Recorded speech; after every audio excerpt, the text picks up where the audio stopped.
नमस्कार। RRC news के हिंदी समाचार बुलेटिन में मैं मानसी आपका स्वागत करती हूं। सबसे पहले एक नजर आज की सुर्खियों पर। हेडलाइंस प्रस्तुत करता Marcus the readymade multibrand showroom. सर्वोत्तम quality, fresh stock, latest designs, reasonable rate. LRT college road, Raghuvanshi Mangal Karyalaya के बाजू में, अकोला। राज्य की 29 महापालिका के चुनाव की घोषणा। 15 जनवरी को होगा मतदान, जबकि 16 को होगी मतों की गिनती।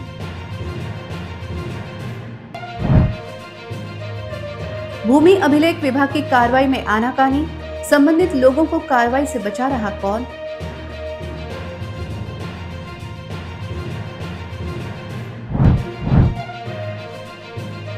इस वर्ष की संक्रांति मतदाताओं के लिए होगी लाभदायक। उम्मीदवारों को करना पड़ेगा तिल गुड़ और काली साड़ियों का वितरण। महापालिका चुनाव की घोषणा के पहले ही आरआरसी न्यूज चैनल बना करोड़ों की पसंद। सोशल मीडिया प्लेटफॉर्म पर आरआरसी के लाखों फॉलोअर्स। आचार संहिता लगने के बाद भी शहर में राजनीतिक नेताओं के लगे होर्डिंग। सभी होर्डिंग और फलक तुरंत हटाने की आवश्यकता।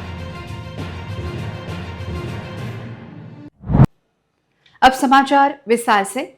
राज्य में पुणे व मुंबई सहित 29 महापालिका चुनाव की घोषणा की गई। 15 जनवरी को मतदान होगा, जबकि 16 जनवरी को मतों की गिनती की जाएगी। चुनाव की घोषणा के साथ ही आज से 29 महापालिकाओं में आचार संहिता लागू हो जाएगी। महापालिका चुनाव की घोषणा से राजनीतिक दलों के उम्मीदवारों के दिल की धड़कनें बढ़ गई हैं।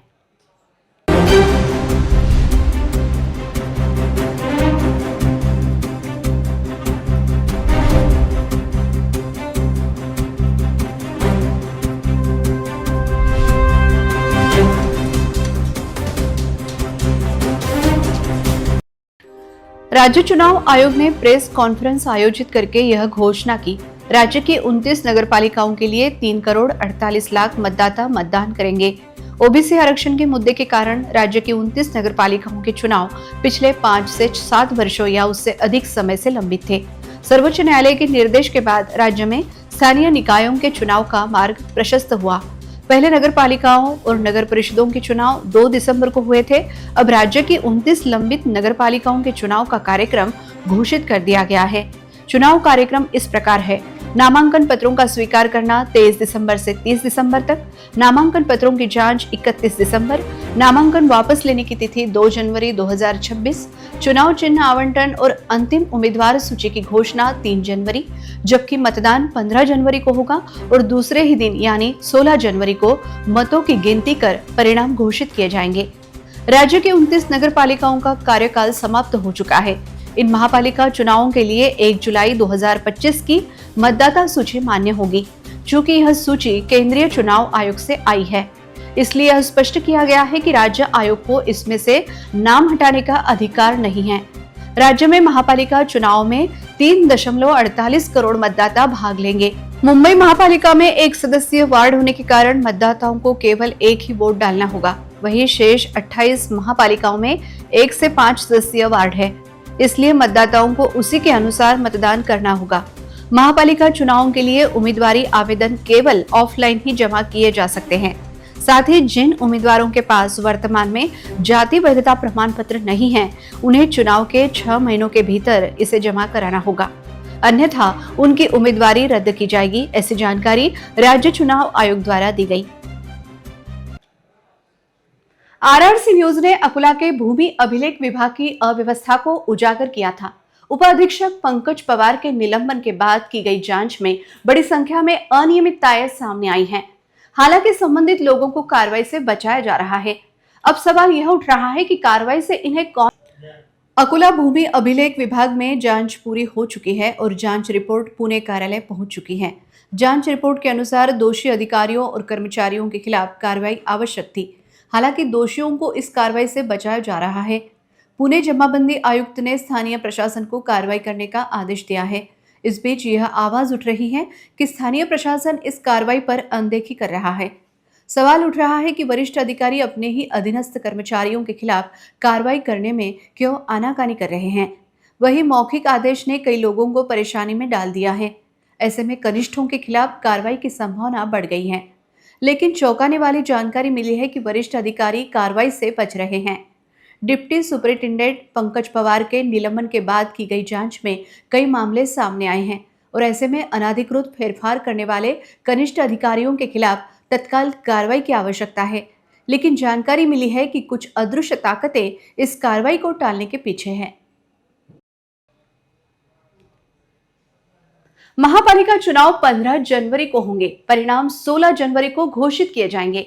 संक्रांति 14 जनवरी को है और संक्रांति पर किसका जलवा रहेगा, यह सवाल शुरू हो गया है। इतना ही नहीं, संक्रांति और चुनाव के माहौल में तिल और गुड़ की मांग बढ़ेगी और यह देखना दिलचस्प होगा कि काली साड़ियों और पोशाकों से किसे फायदा होगा। इस साल संक्रांति पर किसकी पतंग काटी जाएगी और संक्रांति किस पर भारी होगी, इस पर आज से चर्चा शुरू हो गई है, क्योंकि संक्रांति के बाद नगर निगम चुनाव होने हैं। इसमें कोई हैरानी की बात नहीं है कि इस साल संक्रांति को और अधिक खास बनाने के लिए चुनाव में खड़े उम्मीदवारों से काली साड़ियों और पोशाकों का वितरण अधिक होगा। इसलिए इस साल महिलाओं और मतदाताओं की संक्रांति तिल और गुड़ से मीठी हो जाएगी। साथ ही उम्मीदवारों को मतदान के लिए तिल और गुड़ का अधिक वितरण करना पड़ेगा और मतदान से पहले तिल और गुड़ मतदाताओं के घर घर जाकर खाना भी होगा। यह देखना दिलचस्प होगा कि तिल की मात्रा और गुड़ की मिठास के आधार पर कौन सा पार्षद जीतता है। इस साल संक्रांति पर पतंग वितरण, काली साड़ियों और काली पोशाकों के वितरण की प्रबल संभावना है। यह ज्ञात है कि आज चुनाव की घोषणा होते ही तिल और गुड़ की कीमतों में उछाल आ गया है। राजनीतिक और व्यावसायिक हलकों में यह संभावना जताई जा रही है कि 130 रुपए प्रति किलो का तेल चुनाव तक 200 रुपए तक पहुंच जाएगा। इस साल संक्रांति पर कौन सा उम्मीदवार बचेगा और कौन हारेगा, इस बात को लेकर राजनीतिक गलियारों में चर्चा शुरू हो गई है। आज चुनाव घोषित होने के बाद अकोला के नागरिकों ने प्रतिक्रियाएं व्यक्त की। महापालिका चुनाव की घोषणा से पहले ही आरआरसी न्यूज ने न केवल पूर्व पार्षदों और भावी पार्षदों के बारे में अकोला वासियों की राय जानी, बल्कि वार्ड की समस्याओं का भी जायजा लिया। आरआरसी के तीनों सोशल मीडिया प्लेटफॉर्म पर करोड़ों दर्शकों ने आरआरसी को सब्सक्राइब किया है। महापालिका चुनाव की घोषणा आज हुई। इस घोषणा से पहले ही आरआरसी नेटवर्क ने आम लोगों की समस्याओं के बारे में जानकारी जुटाई। आगे भी लोग इन समस्याओं के बारे में जानेंगे। आम लोगों ने पूर्व पार्षदों और राजनीतिक दलों के बारे में आरआरसी के माध्यम से कड़ी प्रतिक्रिया व्यक्त की। मतदाताओं को जागरूक करने के लिए आरआरसी ने उन साक्षात्कारों को बिना काट छांट के प्रसारित किया। आरआरसी इंस्टाग्राम, फेसबुक और यूट्यूब तीनों सोशल मीडिया प्लेटफॉर्म पर विदर्भ में धूम मचा रहा है। 1 दिसंबर से अब तक आरआरसी को 12.8 करोड़ दर्शकों ने देखा है, जो एक रिकॉर्ड है। पिछले 15 दिनों में आरआरसी के रील्स और समाचारों के दर्शकों की संख्या में भारी वृद्धि हुई है। इंस्टाग्राम पर 16 करोड़ लोगों ने, फेसबुक पर 14 लाख लोगों ने और यूट्यूब पर 85 लाख लोगों ने आरआरसी को देखा है।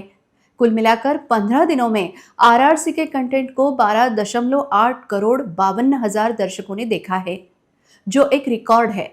यह निश्चित है कि दर्शकों ने आरआरसी को पसंद किया है और महापालिका चुनाव से पहले ही विदर्भ में आरआरसी को विजयी बनाया है। आरआरसी नेटवर्क दर्शकों के अटूट विश्वास के लिए आभार व्यक्त करता है। राज्य चुनाव आयोग ने आज महापालिका चुनाव की घोषणा कर दी है। घोषणा होते ही सभी राजनीतिक दलों ने काम शुरू कर दिया है। आदर्श आचार संहिता लागू होने के साथ ही राजनीतिक उम्मीदवारों के होर्डिंग और विकास कार्यों के फलक तुरंत हटाने की आवश्यकता है, लेकिन ऐसा होता नजर नहीं आ रहा है। महापालिका चुनाव की घोषणा आज की गई है, लेकिन शहर में राजनीतिक कार्यकर्ताओं और नेताओं के बड़े बड़े होर्डिंग हर जगह नजर आ रहे हैं। शहर में विकास कार्यों के फलक भी लगे हैं और अब सवाल यह है कि इन्हें कब हटाया जाएगा। आज से ही आचार संहिता लागू होने के बाद से सवाल उठ रहा है कि शहर में लगे होर्डिंग और फलक कब हटाए जाएंगे। शहर में विकास कार्यों के लिए लगे फलक और राजनीतिक दलों के नेताओं के बड़े बड़े होर्डिंग कौन हटाएगा और कौन उन्हें ढकेगा, यह सवाल निर्माण हो रहा है। अकोला महापालिका चुनाव की घोषणा हो चुकी है। मतदान 15 जनवरी को होगा और मतगणना 16 जनवरी को होगी। बहुप्रतीक्षित महापालिका चुनाव की घोषणा हो चुकी है और अब राजनीतिक नेताओं का पूरा ध्यान उम्मीदवारों के प्रचार और चुनाव प्रसार पर केंद्रित होगा। Vidarbha chamber of commerce and industry Akola द्वारा आयोजित भव्य व्यापार और उद्योग प्रदर्शनी विटेक्स 2026 का शहर में आयोजन 2, 3, 4 और 5 जनवरी 2026 को गोरक्षण संस्थान ग्राउंड गोरक्षण रोड पर संपन्न होगा। विटेक्स 2026 प्रदर्शनी के मुख्य प्रायोजक Marvel Trinity real estate LLP और विठल ऑयल सह प्रायोजक होंगे। ऐसी जानकारी आयोजकों द्वारा पत्रकार परिषद के माध्यम से दी गई। 4 दिवसीय इस प्रदर्शनी में 180 से अधिक आकर्षक स्टॉल होंगे और यह प्रदर्शनी पश्चिम विदर्भ के लघु एवं मध्यम उद्यमों, व्यापारियों, सेवा प्रदाताओं और स्टार्टअप्स को अपने उत्कृष्ट उत्पादों और सेवाओं को प्रदर्शित करने और बेचने का सुनहरा अवसर प्रदान करेगी। विदर्भ चैम्बर के अध्यक्ष निकेश गुप्ता ने बताया कि यह प्रदर्शनी सुबह 10 बजे से रात 10 बजे तक सभी नागरिकों के लिए निःशुल्क होगी और अकोला के लोगों के लिए एक शानदार अवसर साबित होगी। इस संबंध में जानकारी सोमवार को चैम्बर कार्यालय में आयोजित एक प्रेस कॉन्फ्रेंस में दी गई।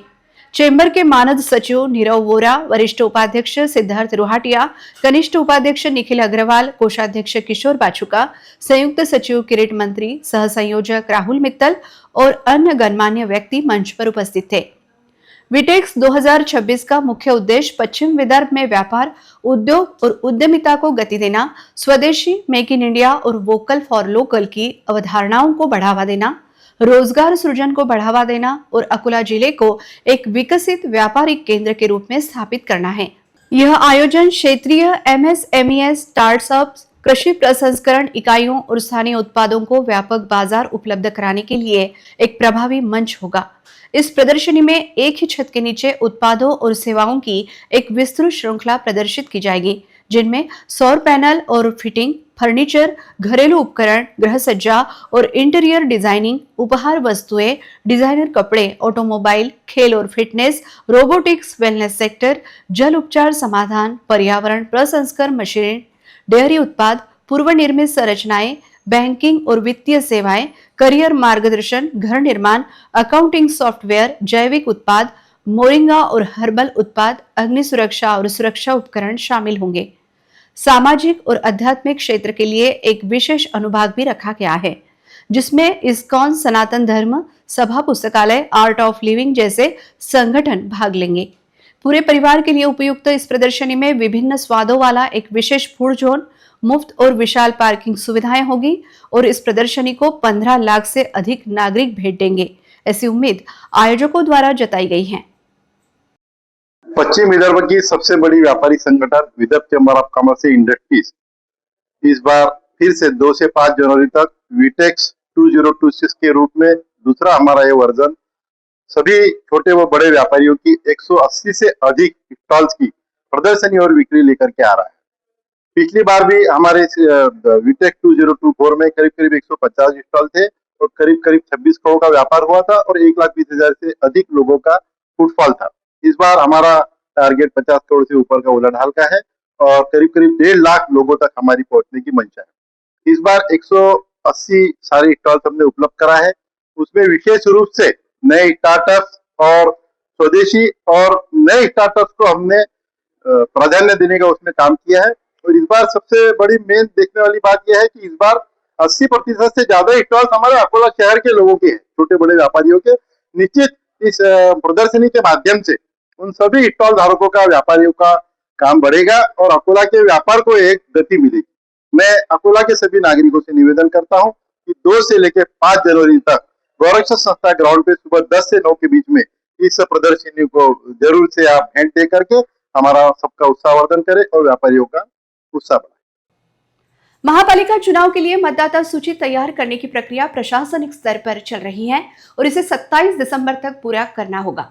मनपा को प्राप्त आक्षेपों का निराकरण करने के बाद यह मतदाता सूची अंतिम किए जाने की जानकारी महापालिका के चुनाव अधिकारी द्वारा दी गई। महापालिका प्रशासन ने चुनाव की तैयारी शुरू कर दी है। महापालिका के निर्वाचन विभाग ने भी अपना काम शुरू कर दिया है। जिले में नगर परिषद और नगर पंचायत के लिए मतदान प्रक्रिया पूरी हो चुकी है। कुछ नगर परिषद और नगर पंचायत के लिए मतदान 20 दिसंबर को होगा। महापालिका का चुनाव 15 तारीख को होने की घोषणा आज राज्य चुनाव आयोग द्वारा की गई। इसी के अनुरूप महापालिका चुनाव के लिए प्रभाग निहाय मतदाताओं की अंतिम संख्या तय कर ली गई है। इसमें पुरुष और महिला दोनों मतदाता शामिल हैं, जिनकी कुल संख्या 5,50,060 है। मतदाता सूची तैयार करने की प्रक्रिया प्रशासनिक स्तर पर चल रही है। अब इसे 27 दिसंबर तक पूरा करना होगा। महापालिका को प्राप्त आक्षेपों का निराकरण करने के बाद यह मतदाता सूची अंतिम किए जाने की जानकारी महापालिका चुनाव विभाग के प्रमुख अनिल बिड़वे ने दी। अकोला महानगरपालिका सार्वजनिक निवडणुकीच्या अनुषंगाने माननीय राज्य निवडणूक आयोगाद्वारा वेळोवेळी मिळालेल्या निर्देशानुसार अकोला महानगरपालिका बाबत प्रारूप प्रभाग निहाय मतदार यादी प्रसिद्ध करण्यात आली होती। सदर यादीवरील प्राप्त आक्षेप यानुसार पुनर्पडताळणी करून आवश्यक त्या दुरुस्त्या करून माननीय राज्य निवडणूक आयोगाच्या अंतिम मान्यताकरता पाठवण्यात आली होती। सदरची मतदार यादी अंतिम मतदार यादी म्हणून माननीय राज्य निवडणूक आयोगाने मान्यता दिली असून सदर ती मतदार यादी अकोला महानगरपालिका क्षेत्रातील सामाजिक राजकीय इच्छुक व्यक्ती तसेच नागरिकांना पाहण्याकरिता आज दिनांक 15 डिसेंबर 2025 पासून डॉक्टर बाबासाहेब आंबेडकर महानगरपालिका सभागृहात उपलब्ध करून देण्यात आलेली आहे। यवतमाल जिले के महागांव तालुका के मुदना गांव में महावितरण के डीपी में शॉर्ट सर्किट के कारण लगी भीषण आग में 3 मकान पूरी तरह जलकर खाक हो गए। आग ने घरेलू सामान, अनाज, कपड़े, फर्नीचर और नकदी को नष्ट कर दिया, जिससे प्रभावित परिवारों के लिए भारी आर्थिक संकट पैदा हो गया है। सौभाग्य से किसी की जान नहीं गई, लेकिन बड़ा नुकसान हो गया। बिजली डीपी में शॉर्ट सर्किट के कारण मुदगांव निवासी अविनाश चेंडके के घर में आग लग गई। हवा के कारण आग 2 पड़ोसी घरों में फैल गई। ग्रामीणों ने कुओं और हैंडपंपों के पानी से आग बुझाने की कोशिश की, लेकिन देखते ही देखते आग भयंकर होकर बेकाबू हो गई। अंततः उमरखेड़ नगर परिषद के दमकल विभाग को बुलाया गया।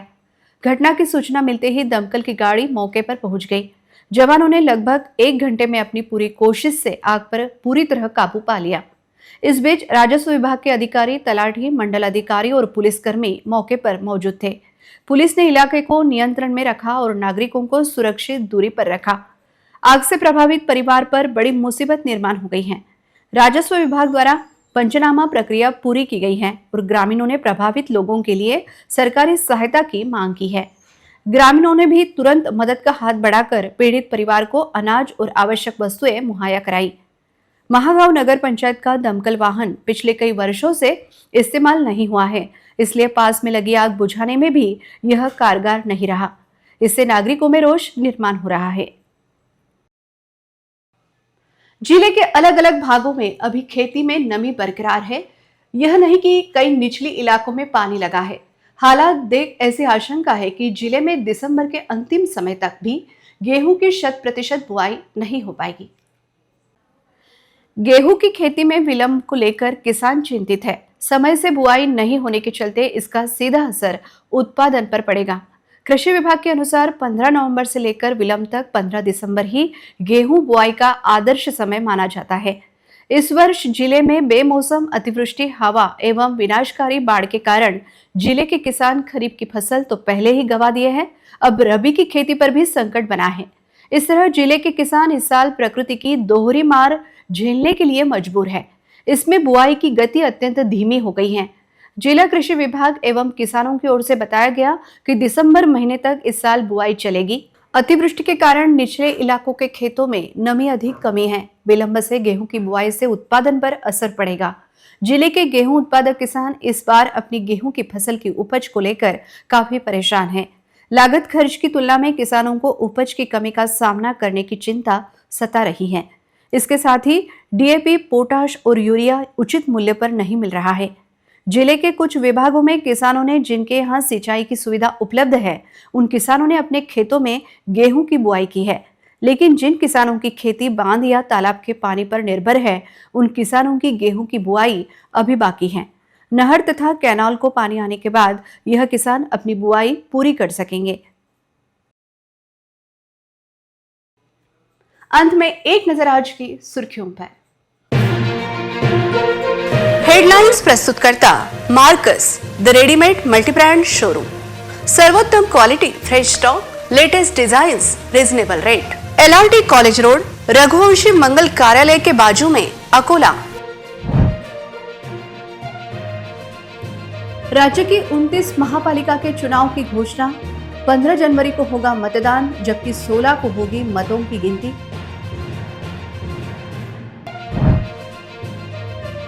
भूमि अभिलेख विभाग की कार्रवाई में आनाकानी, संबंधित लोगों को कार्रवाई से बचा रहा कौन?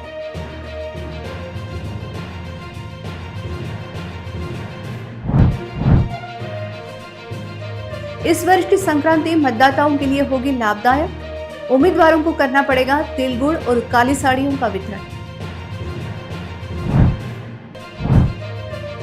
महापालिका चुनाव की घोषणा के पहले ही RRC न्यूज चैनल बना करोड़ों की पसंद. सोशल मीडिया प्लेटफॉर्म पर RRC के लाखों फॉलोअर्स. आचार संहिता लगने के बाद भी शहर में राजनीतिक नेताओं के लगे होर्डिंग. सभी होर्डिंग और फलक तुरंत हटाने की आवश्यकता. समाचार के लिए देखते रहिए RRC न्यूज. जिन दर्शकों ने अभी तक RRC का YouTube चैनल सब्सक्राइब नहीं किया है, उन्होंने बस सब्सक्राइब करना चाहिए. फिर मिलते हैं शहर की ताजा जानकारी और महत्वपूर्ण घटनाओं के साथ. नमस्कार.